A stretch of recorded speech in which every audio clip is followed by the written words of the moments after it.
എല്ലാവർക്കും നമസ്കാരം. K smart finance മൊഡ്യൂളിൽ എങ്ങനെയാണ് പ്രോജക്റ്റ് പേയ്മെന്റ് പ്രോസസ് ചെയ്യുക എന്ന കാര്യമാണ് ഈ വീഡിയോയിൽ ഡിസ്കസ് ചെയ്യുന്നത്. ഇത് രണ്ട് പാർട്ടായി നമുക്ക് തിരിക്കാം. ഒന്ന് HRMS സെറ്റിംഗ്സ് ചെയ്യുന്ന പോർഷൻ, രണ്ട് പ്രോജക്റ്റ് പേയ്മെന്റ് ഫ്ലോ ചെയ്യുന്ന പോർഷൻ. ആദ്യം HRMS പ്രോജക്റ്റ് സെറ്റിംഗ്സിൽ എന്തെല്ലാം ചെയ്യണം. നിലവിൽ ഒരു ഇംപ്ലിമെന്റിംഗ് ഓഫീസർ ഡയറക്റ്റ് പ്രോജക്റ്റുമായിട്ട് ബന്ധപ്പെട്ട പേയ്മെന്റ് പ്രോസസ് ചെയ്യുന്ന രീതിയാണ് കാണിക്കുന്നത്. പ്രോജക്റ്റ് യൂണിറ്റ് ക്രിയേറ്റ് ചെയ്യണം. അതായത് നിലവിലുള്ള മുഴുവൻ ഇംപ്ലിമെന്റിംഗ് ഓഫീസർമാരുടെ വിവരങ്ങളും പ്രോജക്റ്റ് യൂണിറ്റ് ക്രിയേഷൻ എന്ന മെനു വഴി സെറ്റ് ചെയ്യണം. അതിനുശേഷം ഇംപ്ലിമെന്റിംഗ് ഓഫീസറുടെ ലോഗിനിൽ കയറി assign officials to project unit എന്ന ഒരു പ്രോസസ് കൂടി ചെയ്യണം. ഇനി അടുത്തത് വരുന്നത് ബഡ്ജറ്റ് എൻറ്റർ ചെയ്യലാണ്.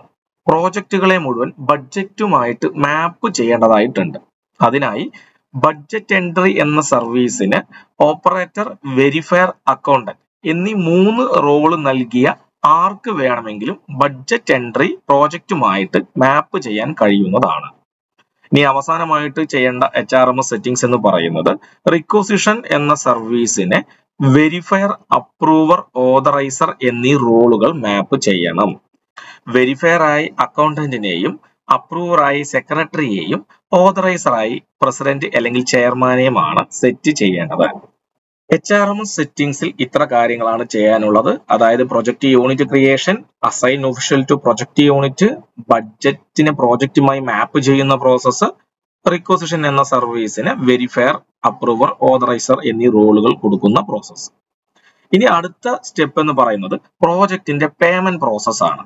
അതിൽ വരുന്നത് ആദ്യം ക്ലെയിം ജനറേഷൻ, രണ്ടാമത് റിക്വസിഷൻ, മൂന്നാമത് allotment, bill generation, bill send. ഇത്രയും പ്രോസസ് ആണ് പ്രോജക്റ്റ് പേയ്മെന്റുമായി ബന്ധപ്പെട്ട് നമുക്ക് കെ സ്മാർട്ടിൽ ചെയ്യാനുള്ളത്. ഇനി ഓരോ സ്റ്റെപ്പും എങ്ങനെയാണ് ചെയ്യുക എന്ന കാര്യം നോക്കാം. നമുക്ക് ആദ്യം പ്രോജക്റ്റ് യൂണിറ്റ് ക്രിയേഷൻ ചെയ്യാം.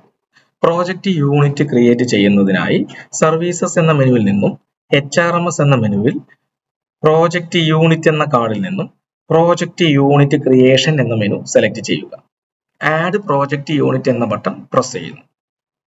പ്രോജക്റ്റ് യൂണിറ്റ് ക്രിയേറ്റ് ചെയ്യുന്നതിന് മുൻപ് അലൈഡ് ഇൻസ്റ്റിറ്റ്യൂഷൻ വഴി മറ്റ് ഘടക സ്ഥാപനങ്ങളിലെ ഇംപ്ലിമെന്റിംഗ് ഓഫീസേഴ്സിനെ ആഡ് ചെയ്യാൻ ശ്രദ്ധിക്കുമല്ലോ. DDO കോഡ് നൽകുന്നു. ഡിപ്പാർട്ട്മെന്റ് സെലക്ട് ചെയ്ത് കൊടുക്കുന്നു.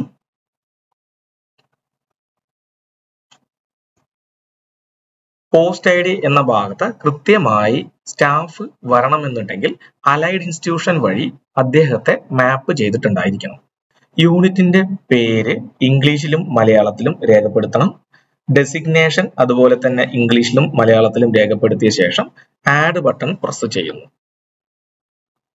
വളരെ സിമ്പിളായി നമ്മൾ പ്രോജക്റ്റ് യൂണിറ്റ് ക്രിയേറ്റ് ചെയ്തിരിക്കുന്നു. ഇത്തരത്തിൽ ക്രിയേറ്റ് ചെയ്ത പ്രോജക്റ്റ് യൂണിറ്റ് അപ്രൂവ് ചെയ്യുന്നതിനായി വലതുവശത്ത് കാണുന്ന ആക്ഷൻ ബട്ടണിൽ നിന്നും അപ്രൂവ് എന്നത് സെലക്ട് ചെയ്ത് പബ്ലിഷ് ചെയ്യേണ്ടതാണ്.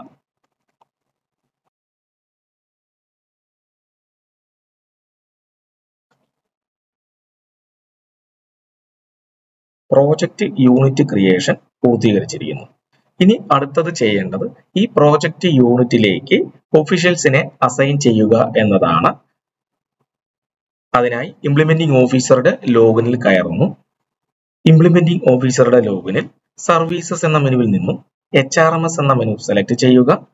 പ്രോജക്റ്റ് യൂണിറ്റ് എന്ന കാർഡിൽ നിന്നും assign officials to project unit എന്നത് സെലക്ട് ചെയ്യുന്നു. ആഡ് ബട്ടൺ പ്രസ് ചെയ്യുന്നു.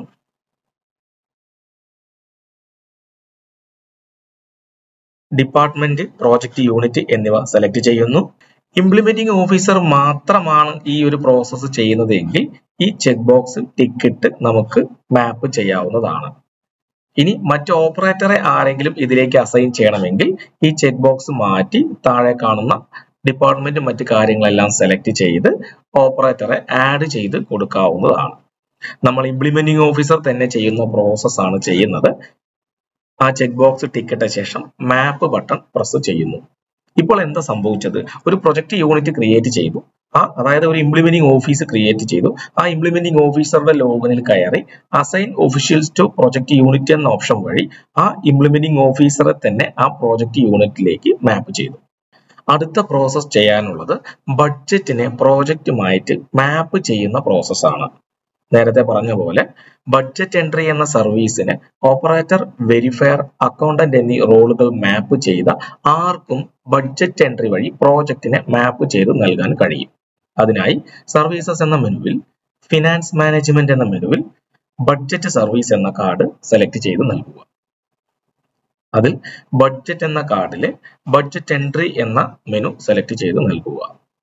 കാറ്റഗറി ന്യൂ സെലക്ട് ചെയ്തു.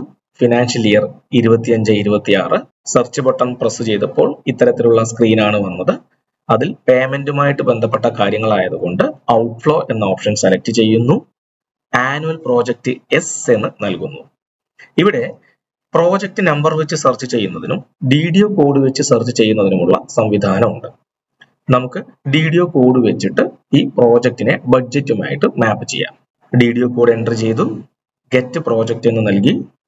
ഈ ഇംപ്ലിമെന്റിംഗ് ഓഫീസറുടെ അപ്രൂവ് ആയിട്ടുള്ള മുഴുവൻ പ്രോജക്റ്റുകളും താഴെ ലിസ്റ്റ് ചെയ്ത് വരുന്നതായി കാണാൻ കഴിയും. അതായത് DPC അംഗീകരിച്ച മുഴുവൻ പ്രോജക്റ്റുകളും താഴെ ലിസ്റ്റ് ചെയ്യുന്നു. ആവശ്യമായ പ്രോജക്റ്റ് സെലക്ട് ചെയ്ത് നൽകുക. ശേഷം ബഡ്ജറ്റ് അക്കൗണ്ട് ഹെഡ് സെലക്ട് ചെയ്യുന്നു. സബ് ഗ്രൂപ്പ് സെലക്ട് ചെയ്യുന്നു. മേജർ ഗ്രൂപ്പ് സെലക്ട് ചെയ്യുന്നു. ഇവിടെ 2 ഫണ്ട് കാണാൻ കഴിയുന്നുണ്ട്. ആ 2 ഫണ്ടും കൃത്യമായി ആഡ് ചെയ്ത് കൊടുക്കേണ്ടതായിട്ടുണ്ട്. റെസീറ്റ് ഫ്രം അതർ LSG 1,00,000 രൂപ, ഡെവലപ്മെന്റ് ഫണ്ട് ജനറൽ 1,00,000 രൂപ. കൃത്യമായി ആ പ്രോജക്റ്റിലുള്ള എമൗണ്ട് തന്നെ ആഡ് ചെയ്ത് നൽകേണ്ടതാണ്.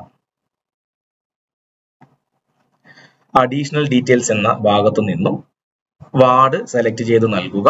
ഒന്നോ അതിലധികമോ വാർഡ് സെലക്ട് ചെയ്യാനുള്ള ഓപ്ഷൻ ഉണ്ട്. കാറ്റഗറി, ബെനിഫിഷ്യറി എത്രയുണ്ട്, അതുപോലെ mission, functional group, function, standing committee എന്നീ കാര്യങ്ങൾ സെലക്ട് ചെയ്ത് സേവ് ബട്ടൺ പ്രസ് ചെയ്യുക. ഇപ്പോൾ ബഡ്ജറ്റ് ഡീറ്റെയിൽസ് സബ്മിറ്റഡ് സക്സസ്ഫുള്ളി എന്ന് കാണിച്ചു. അതായത് ഈ പ്രോജക്റ്റിനെ നമ്മൾ ബഡ്ജറ്റുമായി മാപ്പ് ചെയ്തിരിക്കുന്നു. ഇപ്പോൾ എന്ത് സംഭവിച്ചു? ഈ പ്രോജക്റ്റ് പേയ്മെന്റ് പ്രോസസ് ചെയ്യുന്നതിന് വേണ്ടി ഇതിന്റെ ഇംപ്ലിമെന്റിംഗ് ഓഫീസറുടെ ലോഗിനിൽ ഒരു ഫയൽ ഓട്ടോമേറ്റ് ചെയ്ത് ജനറേറ്റ് ചെയ്യപ്പെട്ടിട്ടുണ്ടാവും. അപ്പോൾ ഇത്രയും കാര്യങ്ങൾ ചെയ്ത് കഴിഞ്ഞാൽ HRMSുമായിട്ട് ബന്ധപ്പെട്ട പ്രോസസ്സ് പൂർത്തിയായി. നമ്മൾ പ്രോജക്റ്റ് യൂണിറ്റ് ക്രിയേറ്റ് ചെയ്തു. ശേഷം assign official to project unit എന്ന ഓപ്ഷൻ വഴി ആ ഇംപ്ലിമെന്റിംഗ് ഓഫീസറെ തന്നെ അതിൽ മാപ്പ് ചെയ്തു. ബഡ്ജറ്റ് എൻട്രി, അതായത് ബഡ്ജറ്റിനെ പ്രോജക്റ്റുമായിട്ട് മാപ്പ് ചെയ്യുന്ന പ്രോസസ്സ് ചെയ്തു. ഇനി സാധാരണ പോലെ ഒരു പ്രോസസ്സ് അതിലുള്ളത് റിക്വസിഷൻ എന്ന സർവീസിനെ, അതായത് അലോട്ട്മെന്റ് പ്രോസസ് ചെയ്യുന്നതിന് വേണ്ടിയിട്ടും റിക്വസിഷൻ ഓതറൈസ് ചെയ്യുന്നതിന് വേണ്ടിയിട്ടുമാണ് ഈ ഒരു മാപ്പിംഗ് നടത്തുന്നത്. ഈ റിക്വസിഷൻ എന്നൊരു സർവീസ് FMAS 53 എന്ന സർവീസിനെ നമ്മൾ വെരിഫയർ, അപ്രൂവർ, ഓതറൈസർ എന്നീ റോളുകൾ കൂടി മാപ്പ് ചെയ്യണം. മാപ്പിംഗ് എല്ലാവർക്കും നിലവിൽ അറിയുന്നത് കൊണ്ട് അതിലേക്ക് കടക്കുന്നില്ല. അപ്പോൾ ഇത്രയും കാര്യങ്ങളാണ് HRMS സെറ്റിംഗ്സിൽ പ്രോജക്റ്റുമായിട്ട് ബന്ധപ്പെട്ട് ചെയ്യാനുള്ളത്. ഇനി നമുക്ക് പ്രോജക്റ്റിന്റെ പേയ്മെന്റ് പ്രോസസ്സിലേക്ക് കടക്കാം. നേരത്തെ പറഞ്ഞ പോലെ ഓട്ടോമേറ്റ് ചെയ്ത് ജനറേറ്റ് ചെയ്ത ഫയൽ ഇംപ്ലിമെന്റിംഗ് ഓഫീസറുടെ ലോഗിൽ നിന്നും ക്ലെയിം ചെയ്യണം, റിക്വസിഷൻ ചെയ്യണം, അലോട്ട്മെന്റ് ചെയ്യണം, ബിൽ ജനറേഷൻ ചെയ്യണം, ബില്ല് അയക്കണം. അപ്പോൾ അത്തരത്തിലുള്ള പ്രോസസ്സിലേക്ക് നമുക്ക് കടക്കാം. നോക്കൂ, ഇംപ്ലിമെന്റിംഗ് ഓഫീസറുടെ ലോഗിനിൽ ഞാൻ ബഡ്ജറ്റിനെ പ്രോജക്റ്റുമായി ഇന്റഗ്രേറ്റ് ചെയ്ത ആ ഒരു പ്രോജക്റ്റ് പ്ലാൻ ബഡ്ജറ്റ് ഇന്റഗ്രേഷൻ എന്ന ഒരു ഫയലിന്റെ പേരിൽ ജനറേറ്റ് ചെയ്തു വന്നിട്ടുണ്ട്. അപ്പോൾ ഫയൽ ഓപ്പൺ ചെയ്തു. ഇനി നമുക്ക് ആദ്യം ചെയ്യേണ്ട പ്രോസസ്സ് എന്ന് പറയുന്നത് ക്ലെയിം ജനറേഷൻ ചെയ്യണം. അതിനു മുൻപ് എന്ത് വേണം? ബെനിഫിഷ്യറിയെ ഈ ഫയലിലോട്ട് ആഡ് ചെയ്യണം. ആർക്കാണോ ഈ പ്രോജക്റ്റുമായി ബന്ധപ്പെട്ട പേയ്മെന്റ് പോകുന്നത് ആ ബെനിഫിഷ്യറിയെ നമ്മൾ ഇവിടെ ആഡ് ചെയ്യണം. അതിനായി ജനറൽ ഫീച്ചേഴ്സ് എന്ന മെനുവിൽ നിന്നും ജനറൽ എന്ന ടാബിൽ ബെനിഫിഷ്യറി എന്ന ബട്ടൺ ക്ലിക്ക് ചെയ്യുന്നു. ആഡ് ബെനിഫിഷ്യറി ഓപ്ഷൻ വഴി ബെനിഫിഷ്യറിയുടെ വിവരങ്ങൾ രേഖപ്പെടുത്തുന്നു. ബെനിഫിഷ്യറിയുടെ വിവരങ്ങൾ K-SMARTൽ രജിസ്റ്റർ ചെയ്തതാണെങ്കിൽ ഓട്ടോമേറ്റ് ചെയ്ത് വിവരങ്ങൾ വരും. ഇനി അല്ല, K-SMARTൽ രജിസ്റ്റർ ചെയ്തിട്ടില്ലെങ്കിൽ മാനുവലി എൻട്രി ചെയ്ത് നൽകേണ്ടതാണ്. ഇവിടെ പ്രധാനപ്പെട്ട കാര്യം ബാങ്ക് അക്കൗണ്ട് വിവരങ്ങൾ രേഖപ്പെടുത്തേണ്ടതായിട്ടുണ്ട്. ബെനിഫിഷ്യറി ആഡ് ചെയ്യുമ്പോൾ ശ്രദ്ധിക്കേണ്ട കാര്യം ബാങ്ക് പാസ്ബുക്കിലെ പേരും ഇവിടെ നൽകുന്ന പേരും ഒന്നാണ് എന്ന കാര്യം ഉറപ്പുവരുത്തേണ്ടതാണ്. ബെനിഫിഷ്യറി വിവരങ്ങൾ ആഡ് ചെയ്ത് നൽകിയിട്ടുണ്ട്. ഇനി നമ്മൾക്ക് ക്ലെയിം ജനറേഷൻ പ്രോസസ്സിലേക്ക് കടക്കാം. ക്ലെയിം ജനറേഷൻ ചെയ്യുന്നതിനായി ജനറൽ ഫീച്ചേഴ്സിൽ ഫിനാൻസ് എന്ന മെനുവിൽ നിന്നും ക്ലെയിം എന്ന ഓപ്ഷൻ സെലക്ട് ചെയ്ത് നൽകുന്നു. പ്രോജക്റ്റ് സെലക്ട് ചെയ്ത് നൽകുന്നു. ക്ലെയിം എമൗണ്ട് രേഖപ്പെടുത്തുന്നു. ക്ലെയിമിന്റെ പേര് രേഖപ്പെടുത്തുന്നു. ഈ സ്ക്രീനിൽ അറ്റാച്ച്മെന്റ് ആവശ്യമുണ്ടെങ്കിൽ നൽകാൻ കഴിയുന്നതാണ്. താഴെ സെലക്ട് പേയി എന്ന ഓപ്ഷൻ വഴി ബെനിഫിഷ്യറിയെ സെലക്ട് ചെയ്യുന്നു. ബെനിഫിഷ്യറിക്ക് നൽകുന്ന എമൗണ്ട് രേഖപ്പെടുത്തുന്നു. ഡെപ്പോസിറ്റ് വർക്ക് ആണെങ്കിൽ വലതുവശത്ത് കാണുന്ന ഈ ബട്ടൺ പ്രസ് ചെയ്താൽ ഏത് ഹെഡ് ഓഫ് അക്കൗണ്ട് ആണെന്നുള്ളത് സെലക്ട് ചെയ്യുന്നതിനുള്ള സംവിധാനം ഇവിടെ ഉണ്ട്. ഓക്കെ, റിമാർക്ക് എന്തെങ്കിലും ഉണ്ടെങ്കിൽ നൽകി സേവ് ബട്ടൺ പ്രസ് ചെയ്യുന്നു. ശേഷം അപ്രൂവ് എന്നുള്ള ബട്ടൺ വന്നു. അതായത് ഇംപ്ലിമെന്റിംഗ് ഓഫീസർ നേരിട്ട് തന്നെ അപ്രൂവ് ചെയ്യുന്ന രീതിയിലാണ് നമ്മളിപ്പോൾ പ്രോജക്റ്റ് പേയ്മെന്റ് പ്രോസസ് ചെയ്യുന്നത്. അപ്രൂവ് ബട്ടൺ പ്രസ് ചെയ്യുന്നു. ക്ലെയിം അപ്രൂവൽ ആയിരിക്കുന്നു. അടുത്ത സ്റ്റെപ്പ് എന്ന് പറയുന്നത് റിക്വസിഷന്റെ പ്രോസസ് ആണ്. റിക്വസിഷൻ ചെയ്യുന്നതിന് വേണ്ടി ഫയൽ അയക്കുന്നു. ഇംപ്ലിമെന്റിംഗ് ഓഫീസർ മാത്രം ഉള്ളതിനാൽ ഇംപ്ലിമെന്റിംഗ് ഓഫീസറുടെ ലോഗിനിൽ തന്നെ റിക്വസിഷൻ ചെയ്യുന്നതിനായി ഫയൽ വന്നിട്ടുണ്ട്. ഫയൽ ഓപ്പൺ ചെയ്ത ശേഷം ജനറൽ ഫീച്ചേഴ്സ് എന്ന മെനുവിൽ നിന്നും ഫിനാൻസ് എന്ന ടാബിൽ റിക്വസിഷൻ എന്ന മെനു സെലക്ട് ചെയ്ത് നൽകുക. സെലക്ട് ചെയ്യുന്നു.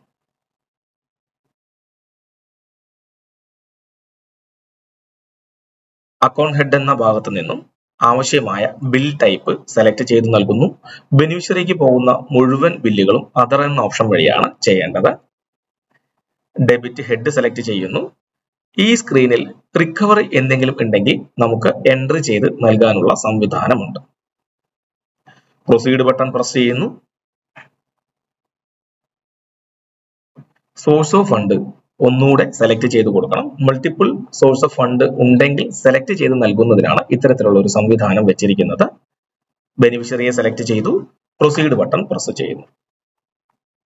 സേവ് ബട്ടൺ പ്രസ് ചെയ്തു. സബ്മിറ്റ് ബട്ടൺ പ്രസ് ചെയ്തു. ശേഷം റിക്വസിഷൻ വെരിഫൈ ചെയ്യുന്നതിനായി അയക്കുന്നു. ഇംപ്ലിമെന്റിംഗ് ഓഫീസർ തന്നെയാണ് റിക്വസിഷന്റെ വെരിഫയർ. അതിനായി ഫയൽ ഓപ്പൺ ചെയ്ത ശേഷം ജനറൽ ഫീച്ചേഴ്സ് എന്ന മെനുവിൽ നിന്നും ഫിനാൻസ് എന്ന ടാബിൽ റിക്വസിഷൻ ഓപ്പൺ ചെയ്യുന്നു. ആക്ഷൻ സെലക്ട് ചെയ്ത് ഓതറൈസേഷന് വേണ്ടി അയക്കുന്നു. റിക്വസിഷൻ ഓതറൈസേഷൻ ചെയ്യുന്നതിനായി ഓതറൈസറുടെ ലോഗിനിലോട്ട് പോകുന്നു. അതായത് പ്രസിഡന്റ് അല്ലെങ്കിൽ ചെയർമാന്റെ ലോഗിനിലോട്ട് പോകുന്നു. ശ്രദ്ധിക്കേണ്ട കാര്യം, റിക്വസിഷൻ എന്ന സർവീസ് വെരിഫയർ, അക്കൗണ്ടന്റ്, ഓതറൈസർ എന്നീ റോളുകൾ മാപ്പ് ചെയ്യണമെന്ന് പറഞ്ഞു. അതായത് വെരിഫയർ ആയി അക്കൗണ്ടന്റും അപ്രൂവർ ആയി സെക്രട്ടറിയും, അതായത് ഈ അലോട്ട്മെന്റ് പ്രോസസ് ചെയ്യുന്നതിനാണ് വെരിഫയർ, അക്കൗണ്ടന്റ് എന്നീ റോളുകൾ. റിക്വസിഷൻ ഓതറൈസ് ചെയ്യുന്നതിനാണ് ഓതറൈസർ എന്ന റോള് സെറ്റ് ചെയ്യുന്നത്. ശേഷം ഓതറൈസറുടെ ലോഗിനിലോട്ട് ഫയൽ അയക്കുന്നു. ഓതറൈസറുടെ ലോഗിനിൽ കയറിയിട്ടുണ്ട്. ഓതറൈസ് ചെയ്യുന്നതിനായി വന്ന ഫയൽ ഓപ്പൺ ചെയ്ത ശേഷം വലതുവശത്ത് കാണുന്ന ജനറൽ ഫീച്ചേഴ്സ് എന്ന മെനുവിൽ നിന്നും ഫിനാൻസ് എന്ന മെനുവിൽ റിക്വസിഷൻ എന്ന ഓപ്ഷൻ സെലക്ട് ചെയ്യുന്നു. ആക്ഷൻ ബട്ടൺ പ്രസ് ചെയ്ത് റിക്വസിഷൻ ഓതറൈസ് ചെയ്യുന്നു. ഇനി അടുത്ത സ്റ്റെപ്പാണ് അലോട്ട്മെന്റിന്റെ പ്രോസസ്. അലോട്ട്മെന്റിന്റെ പ്രോസസ് എന്ന് പറയുന്നത് വെരിഫയർ ആയി അക്കൗണ്ടന്റും അപ്രൂവർ ആയി സെക്രട്ടറിയുമാണ്. അപ്പോൾ അലോട്ട്മെന്റ് ചെയ്യുന്നതിന് വേണ്ടി ഈ ഫയൽ അക്കൗണ്ടന്റിന്റെ ലോഗിനിലോട്ട് അയക്കുന്നു. അലോട്ട്മെന്റ് പ്രോസസ് ചെയ്യുന്നതിന് വേണ്ടി അക്കൗണ്ടന്റിന്റെ ലോഗിനിൽ ഫയൽ എത്തിയിട്ടുണ്ട്. ഫയൽ ഓപ്പൺ ചെയ്ത ശേഷം ജനറൽ ഫീച്ചേഴ്സ് മെനുവിൽ നിന്നും ഫിനാൻസ് മെനുവിൽ റിക്വസിഷൻ അലോട്ട്മെന്റ് എന്ന മെനു സെലക്ട് ചെയ്ത് നൽകുന്നു. റിക്വസിഷൻ സെലക്ട് ചെയ്യുന്നു. അലോട്ട്മെന്റ് വെരിഫൈ ചെയ്ത ശേഷം അപ്രൂവലിനായി അയക്കുന്നു. അലോട്ട്മെന്റ് അപ്രൂവ് ചെയ്യുന്നതിനായി അപ്രൂവറുടെ ലോഗിനിൽ ഫയൽ എത്തിയിട്ടുണ്ട്. ഫയൽ ഓപ്പൺ ചെയ്യുന്നു. ഫിനാൻസ് ടാബിൽ റിക്വസിഷൻ അലോട്ട്മെന്റ് എന്ന ഓപ്ഷൻ സെലക്ട് ചെയ്യുന്നു. അലോട്ട്മെന്റ് അപ്രൂവ് ചെയ്യുന്നു. ഇനി അടുത്ത സ്റ്റെപ്പ് ഇംപ്ലിമെന്റിംഗ് ഓഫീസറുടെ ലോഗിനിലോട്ട് ഫയൽ പോവുകയും അവിടെ നിന്ന് ബിൽ ജനറേഷൻ പൂർത്തീകരിച്ച് ബില്ല് ട്രഷറിയിലോട്ട് അയക്കുകയും ചെയ്യുന്നു. ആ പ്രോസസ്സ് നമുക്ക് നോക്കാം.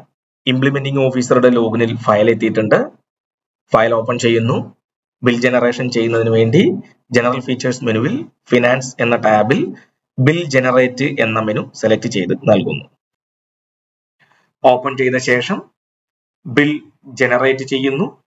ശേഷം ജനറൽ ഫീച്ചേഴ്സിൽ ഫിനാൻസ് മെനുവിൽ ബിൽ സെൻഡ് എന്ന ഓപ്ഷൻ സെലക്ട് ചെയ്യുന്നു. ഓപ്പൺ ചെയ്ത ശേഷം പ്രൊസീഡിങ്സ് പരിശോധിക്കുന്നു, ട്രഷറി ബിൽ പരിശോധിക്കുന്നു. ശേഷം നമുക്ക് ബിൽ ട്രഷറിയിലോട്ട് അയക്കുന്നു. ട്രഷറിയിലോട്ട് ബിൽ അയച്ച ശേഷം ബിംസിൽ കയറി ആവശ്യമായ നിലവിൽ ചെയ്തുകൊണ്ടിരിക്കുന്ന ഡിജിറ്റൽ സിഗ്നേച്ചർ അടക്കമുള്ള പ്രോസസ്സ് പൂർത്തീകരിച്ച ശേഷം ട്രഷറിയിൽ ബിൽ സബ്മിറ്റ് ചെയ്യുന്നു. ഇത്തരത്തിൽ നമുക്ക് കെ സ്മാർട്ടിൽ പ്രോജക്റ്റ് പേയ്മെന്റ് പ്രോസസ് ചെയ്യാൻ കഴിയുന്നു.